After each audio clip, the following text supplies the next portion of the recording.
के शर्मा जी, आपसे कौन से सवाल पूछूं सर? आपसे अपने सवाल पूछूं या जो प्रियंका गांधी वाड्रा ने पूछा है वो पूछूं सदन में?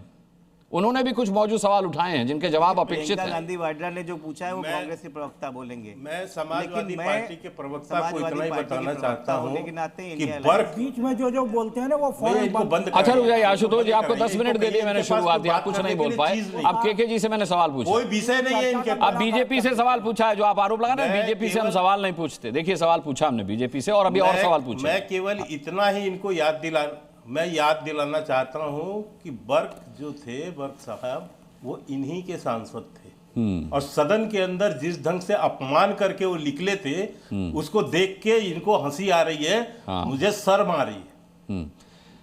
नहीं, नदवी भी इन्हीं के सांसद हैं। अरे नदवी भी इन्हीं के सांसद हैं जिन्होंने जिहाद की बात की है संसद में, जिन्होंने जिहाद की बात की, समाजवादी पार्टी के सांसद जिन्होंने जिहाद की बात की है। वर्षगांठ बना रहे हैं। अब मैं फैक्ट्स पे बोल रहा हूं आशुतोष जी, आपकी तरह हवा हवाई नहीं। तिरंगा नहीं फहराया, वो अपने आप को देशभक्त सिद्ध करने में तुले हुए। अब इसको अब मुझे आने दीजिए जी। वो किसने क्या किया अभी मैं बताता हूं।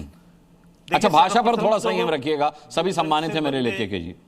हाँ, वंदे मातरम जो है उसके 150वीं वर्षगांठ मनाना ये भी देश के प्रधानमंत्री नरेंद्र मोदी जी का ही सौभाग्य था।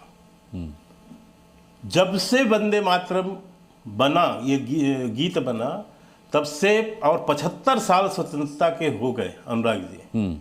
इस सदन के अंदर आज तक इस पे न इसकी वर्षगांठ मनाई गई, न इस पर कोई चर्चा हुई। ये भी प्रधानमंत्री मोदी की देन है, इस पर लोगों को ध्यान देना चाहिए। और मुझे आश्चर्य है कि आज इतने महत्वपूर्ण चर्चा पर, इतने ऐतिहासिक चर्चा पर एक प्रतिपक्ष का नेता, जो कि अपने आप को कहता है कि मैं प्रतिपक्ष का नेता हूं इसलिए मुझे इसके यहाँ रोटी खाने जाना है, राष्ट्रपति के घर पूड़ी खाना है, वो व्यक्ति सदन में मौजूद नहीं। ये इससे समझ सकते हैं कि विपक्ष कितना जो है गंभीर है। उन्हें रसिया के प्रधानमंत्री से प्रतिपक्ष के नेता होने के कारण से मिलने का मौका मिलना चाहिए, लेकिन देश के अंदर संसद में इतने ऐतिहासिक अवसर पर प्रतिपक्ष का नेता गायब है सदन से। उसको कोई लेना देना नहीं है, उसको कोई मतलब नहीं है देश के किसी भी ऐतिहासिक क्षण का। यह दर्शाता है कि वास्तव में प्रतिपक्ष का नेता इस देश का कितना गंभीर है, जिसको इतने महत्वपूर्ण अवसर पे आने का अवसर नहीं मिल रहा है। अब मैं तीसरी बात कहता हूं कि आज मैं अखिलेश यादव के बयान तो आपने जिक्र कर दिया, वो तो निभाने और पता नहीं क्या क्या बोल रहे हैं, लेकिन मैं प्रियंका गांधी की बात करना चाहता हूं। उन्होंने अपने भाषण की शुरुआत कैसे की है? उन्होंने कहा कि ये बहस की आवश्यकता क्या है, इस डिबेट की आवश्यकता क्या है, ये डिबेट क्यों किया जा रहा है।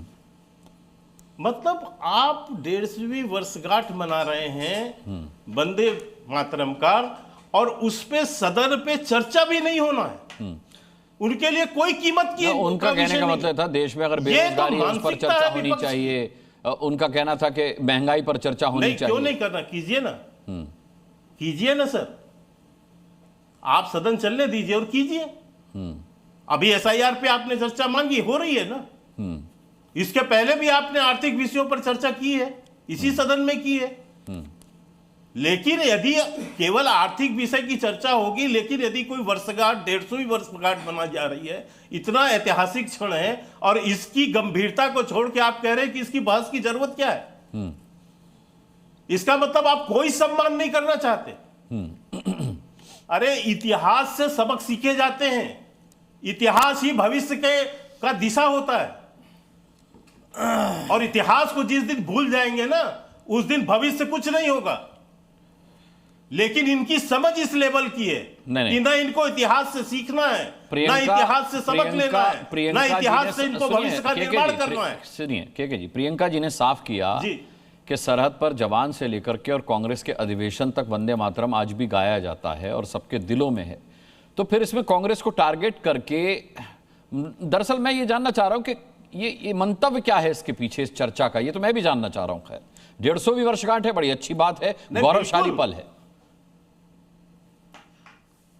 गौरव, एक चीज सुनिए अनुराग जी, 150वीं वर्षगांठ है, पूरे वर्ष भर का कार्यक्रम सरकार ने तय किया है और पूरे वर्ष भर के तमाम कार्यक्रम तय हुए हैं। उसमें एक दिन रखा गया सदन के अंदर इस विषय पर चर्चा, इसकी महत्ता, इसकी विशेषता, इसकी जो है प्रभावना किस तरह से हुई है, ये सारी बातों के लिए रखा गया और प्रधानमंत्री जी ने विस्तार से इस पे इसकी शुरुआत की, इस बहस की।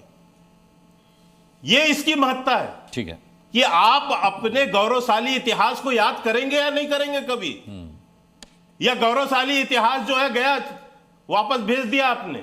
ठीक है, आप अपने इतिहास को स्मरण कर रहे हैं और हूं। एक दिन यदि आपने सदन के अंदर रख लिया तो उस पे लोगों को, विपक्ष को इतनी नागवारी गुजर रही है और वो कह रहे हैं कि इसमें बहस की क्या जरूरत है। ठीक है, बहस की क्या जरूरत है और क्यों नागवार गुजर और रहा है, इसीलिए यह प्रश्न उठाया गया मातरम की इस प्रश्न को क्यों उठाया सदन के अंदर। उस विषय पर चर्चा मैं अनु पासवान से पूछ लेता हूं। डॉक्टर अनु पासवान हमारे साथ हैं।